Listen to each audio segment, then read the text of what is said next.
சிதக்கடிக்க ஆசை. இன்றைக்கி மீனாவும் முத்துவும் ஹாஸ்பிட்டலுக்கு வந்துட்டுருக்காங்களா. வந்து டாக்டர் சொல்கிறாரு ஃபீவரு 3 நாள் ரெஸ்ட்டில் இருக்கணும்னு சொல்கிறாரு. அதை முத்து சொல்லிகிட்ருக்கான்.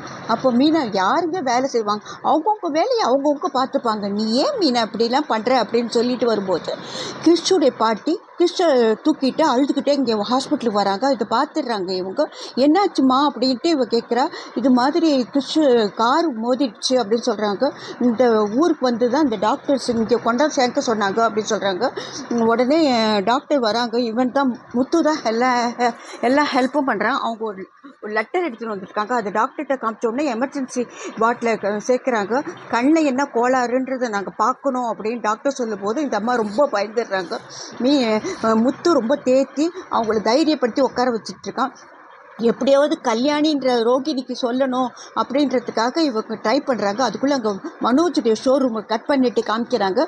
மனோஜுடைய ஷோரூமில் மனோஜ் பிஸ்னஸ் பண்ணிட்டு இருக்கான். அப்போது ஒரு பெரிய ஃப்ரிட்ஜு வாங்கினா ஒரு கெட்டில்ன்ற ஒரு இது சொல்கிறான். பற்றியா நான் எப்படி ஒரு சாமர்த்தியமாக சொல்கிறேன், அதை விட சாமர்த்தியமாக நான் ஒன்று சொல்கிறேன் அப்படின்னு சொல்லிகிட்டே இருக்கும்போது ஃபோன் வருது. அந்த ஃபோனை எடுத்து பார்த்தா அவங்க அம்மா, என்னம்மா இங்கே தான் ஃபோன் பண்ணாத நான் சொன்னேன் இல்லைன்ட்டு இவ சிடிச்சிட்டு இருக்கிறா. அவங்க அம்மா ஒரே அழுகுறா. இது மாதிரி கிறிஸ்டுக்கு அடிபட்டுடுச்சு அப்படின்னு சொல்லும்போது, என்னம்மா சொல்கிறீங்க, இதை கூட உங்களால் பார்த்துக்க முடியலையா, அவனு ஒருத்தனை கூட உங்களால் பார்த்துக்க முடியலையா ஏன்ட்டு அவங்ககிட்ட சொல்லிவிட்டு அப்படியே ஹாஸ்பிட்டல் போகணும் இல்லை. அதுக்காக நான் ஒரு ஐடியா சொல்கிறேன். ஹாஸ்பிட்டல்லாம் போய் இது மாதிரி கெட்டில்லாம் நம்ம இலவசமாக கொடுத்தோம்னா அங்கே இருக்கிற எலக்ட்ரானிக் சாமான்லாம் நம்மளுக்கு தருவாங்க அப்படின்ட்டு ஒரு ஐடியா சொல்கிறேன். அதுக்காக அவன் கெட்டில்லாம் ஒரு 10 எடுத்துக்கிட்டு இந்த ஹாஸ்பிட்டலுக்கே வரா. கெட்டில் தூக்கிட்டு வரான். ஏன்னா அவன் சொல்லிடுறான், அவங்க அம்மா சொல்லிடுறான் இங்கே முத்துவும் மீனாவும் இருக்கிறாங்க அப்படின்றதுக்காக கெட்டில் கொடுக்குற மாதிரி வந்து சில்ட்ரன்ஸ் வார்டுக்கு வந்து குழந்தைங்களுக்கெல்லாம் கொடுத்துக்கிட்டே வரா. அப்போ முத்தும் மீனா வந்துடுறாங்க. அவங்கக்கிட்ட அவங்க என்ன இங்கே வந்துட்டுருக்கே அப்படின்னு கேட்குறாங்க. நீங்கள் என்ன இங்கே வந்துட்டுருக்கீங்க, இங்கே ஒரு குழந்தைக்கு இப்படி என்னாச்சு, நான் குழந்தைக்குன்னு தானே சொன்னேன், அதுக்குள்ளே ஏன் இப்படி பதறீங்க, இல்லை குழந்தான்னு சொன்னீங்களே எப்படி அடிபட்டுச்சு ரொம்ப ஜாஸ்தியாக அப்படின்னு கேட்குறதுக்கு வந்த.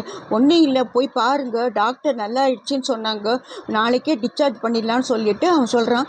இவ உள்ளே போகிறா. நாங்கள் போய் டிஃபன் சாப்பிட்டுட்டு அவங்களுக்கு டிஃபன் வாங்கிட்டு வரோன்னு சொல்லிவிட்டு அவங்க போயிடுறாங்க. இவங்க உள்ளே போகிறாங்க. உள்ளே போனால் அவங்க அம்மா கட்டி பிடிச்சிட்டு ஒரே அழுகுறா. அவள் கிறிஸ்கிட்ட ஒரே அழுகுறா. அவள் தான் அவங்க அம்மா, ஆனால் அத்தைன்னு தான் அவன் கூப்பிடுவான். அவங்ககிட்ட ரொம்ப அழுகுறா. என் மன்னிச்சுக்கோ கிறிஷ், நான் எப்படியாவது ஒன்று நல்லபடியாக பார்த்துக்கணும்னு நினைக்கிறேன், ஆனால் என்னால் முடியலையேடா, ஆனால் இந்த தடவை உன்னை விட மாட்டேன், எவ்வளவோ கஷ்டத்தை தாங்கிட்டேன், உன்னையும் நான் நல்லா பார்த்துக்கணும் அப்படின்ட்டு அழுகுறா.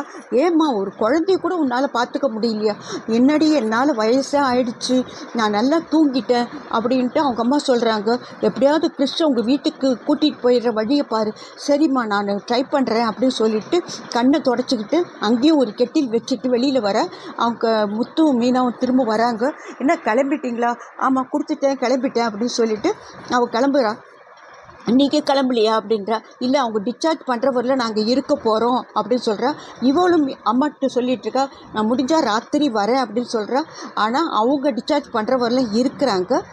இவங்க என்ன செய்வாங்க, நிச்சயமாக இங்கே தனியாக இவங்களை விட்டுட்டு போக மாட்டாங்க. டிஸ்சார்ஜ் பண்ணுவோன்னா குழந்தைய அங்கேயே, ஏன்னா நான் அடுத்த நாள் எப்பயும் ஒரு டாக்டர் கவனிக்கணும், அதுக்காக மீனாவும் முத்துவும் அவங்க தான் நல்லவங்களாச்சு, கதையுடைய நாயகர்களாச்சு, அவங்க கட்டாயமாக குழந்தைய இவங்க வீட்டுக்கு கூட்டிகிட்டு வருவாங்க. இப்போ விஜயா கத்துவா அப்படின்னு நினைக்கிறேன். இது எப்படி இருக்குதுன்றதை நீங்கள் இது பார்த்துட்டு சொல்லுங்கள். தயவுசெய்து ஒரு லைக் போடுங்க.